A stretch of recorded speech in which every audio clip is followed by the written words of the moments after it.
నమస్తే, welcome to Andhraprabha. నేను మనస్విని.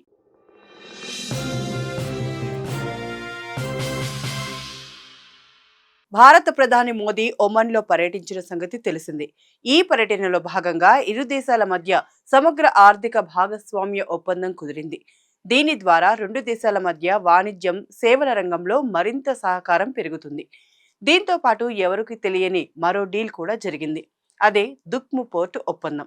అసలేంటి ఈ డీల్? భారత్ సముద్ర శక్తిని పెంపొందించడంతో పాటు ఒమన్తో వ్యూహాత్మక సంబంధాన్ని బలపరిచే మైలురాయిగా ఎలా నిలుస్తుంది అనేది ఈ వీడియోలో తెలుసుకునే ప్రయత్నం చేద్దాం. మన ప్రధాని మోదీ రీసెంట్ గా చిన్న ముస్లిం దేశమైన ఒమన్ లో పర్యటించారు. ఈ టూర్ కు సంబంధించి ఇప్పటి వరకు చాలా వార్తలు కూడా వచ్చాయి. అందులో ప్రధానంగా వచ్చింది ఒమన్తో మనం చేసుకున్న సమగ్ర ఆర్థిక భాగస్వామ్య ఒప్పందం. దీన్నే సెపా అని చెబుతున్నారు. నిజానికి ఈ డీల్ ఇరు దేశాల మధ్య వ్యూహాత్మక సంబంధాల్లో కొత్త శకానికి పునాది వేసిందని చెప్పాలి. ఈ చారిత్రాత్మక ఒప్పందం వలన భారత్ నుంచి ఒమన్కు ఎక్స్పోర్ట్ అవుతున్న 99.38% వస్తువులపై ఎలాంటి సుంకాలు ఉండవు.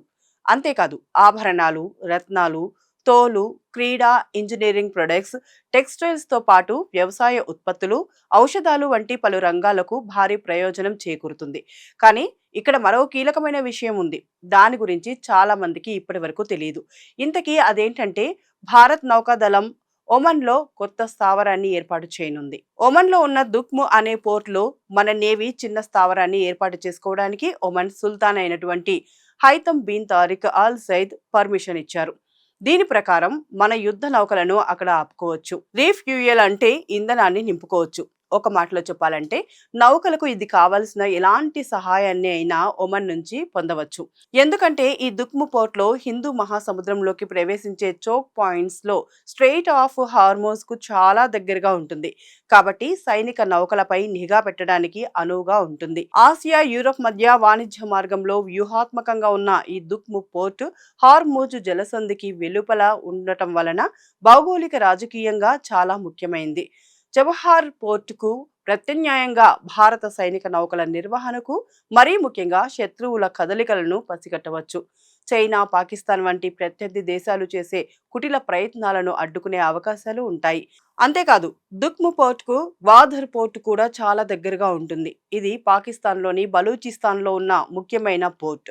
చైనా పాక్ ఎకనామిక్ కారిడార్లో కీలక భాగంగా ఉన్న ఈ ఓడరేవు చైనా కంట్రోల్లో ఉంది. కాబట్టి ఈ రెండు దేశాలపై నిఘా వేయడానికి వీలుగా ఉంటుంది. ఇక ఇప్పటికే ఇరాన్ ఆగ్నేయ తీరంలో ఉన్న చబహార్ పోర్ట్ను కూడా నిర్వహించే ప్రయత్నాలు చేస్తున్నాం. ఈ క్రమంలోనే దాన్ని డెవలప్ చేయడానికి ట్రై చేస్తున్నాం. చబహార్కు దుక్ము కూడా తోడైతే స్ట్రెయిట్ ఆఫ్ హార్మూజ్ ముఖద్వారంలో ఉన్న అత్యంత కీలకమైన రెండు పోర్ట్లలో మన దేశ జెండా ఎగురుతుంది. అంటే భారత ఆధిపత్యం ఉండబోతోంది. శత్రువుల కదలికలపై నిఘా వేసే పూర్తి సామర్థ్యం, నియంత్రణ భారత్కు లభిస్తుంది. అదే దీని ప్రత్యేకత.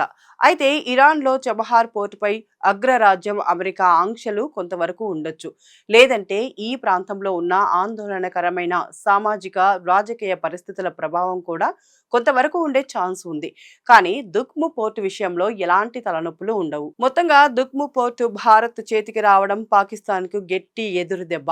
ఎందుకంటే ఇకపై పాక్ అరేబియా సముద్రంలో చేసే అన్ని రకాల కార్యకలాపాలపై మన నిఘా ఉంటుంది. అదేవిధంగా గ్వాదర్ పోర్టులోనూ చైనాతో కలిసి పాక్ ఏం చేసినా సరే భారత్ కు తెలిసే అవకాశం ఎక్కువగా ఉన్నాయి. ఇంతటి కీలకమైన దుక్ము పోర్టుపై మన నియంత్రణతో పాక్ కు కష్టకాలం స్టార్ట్ అయినట్టేనని చెప్పొచ్చు. అందుకే ఒమన్తో ఈ డీల్ భారత్ కు చాలా కీలకం.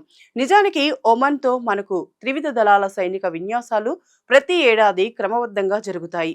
మరీ ముఖ్యంగా అల్ నజా పేరుతో ఇరు దేశాలు సంయుక్తంగా సైనిక విన్యాసాలను నిర్వహిస్తాయి. అయితే దీని ప్రధాన లక్ష్యం ఉగ్రవాద వ్యతిరేక కార్యకలాపాల్లో రెండు దేశాల సైనిక సామర్థ్యాన్ని పెంచడం. అలాగే ఈస్టర్న్ బ్రిడ్జ్ పేరిట మన వైమానిక దళం, royal Oman air force military exercise, Naseem Al Bahar పేరిట ఇరు దేశాల నౌకాదళాలు విన్యాసాలు నిర్వహిస్తాయి. అంటే ఇరు దేశాల మధ్య సైనిక సహకారం ఉంది. ఒమన్ ఒక ముస్లిం దేశం అయినప్పటికీ పాక్ ను కాదని భారత్ కు ఈ అవకాశాన్ని కల్పించింది. ఇది కూడా పాక్ ఏడుపుకు కారణమవుతుంది. మరో ముఖ్యమైన విషయం ఏంటంటే, ఇప్పటికే ఒమన్ లోని రాస్ అల్ హద్ అనే ప్రాంతంలో భారత్ సిగ్నల్ లిజనింగ్ పోర్ట్ ఉంది. ఇది వ్యూహాత్మక గూఢచర్యం కోసం ఉపయోగించబడుతుందని తెలుస్తోంది. ఈ క్రమంలోనే స్ట్రెయిట్ ఆఫ్ హార్ముజ్ ద్వారా ప్రపంచంలోని సుమారు 30% నౌకలు ప్రయాణిస్తూ ఉంటాయి.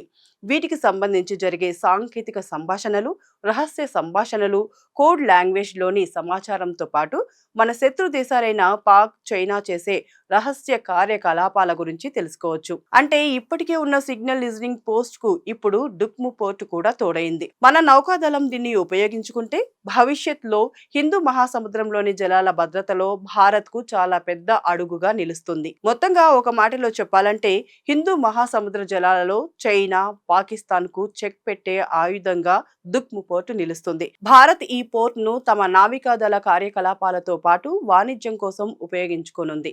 మరీ ముఖ్యంగా చైనా, పాకిస్తాన్ ఎకనామిక్ కారిడార్ కు ప్రత్యామ్నాయంగా తమ ఉనికిని పెంచుకోవడానికి సహాయపడుతుంది. చైనాకు ప్రత్యామ్నాయంగా హిందూ మహాసముద్రంలో తన ఉనికిని సులభతరం చేసుకోవడానికి భారత్ కు ఇది వ్యూహాత్మకంగా నిలుస్తుందని చెప్పుకోవచ్చు.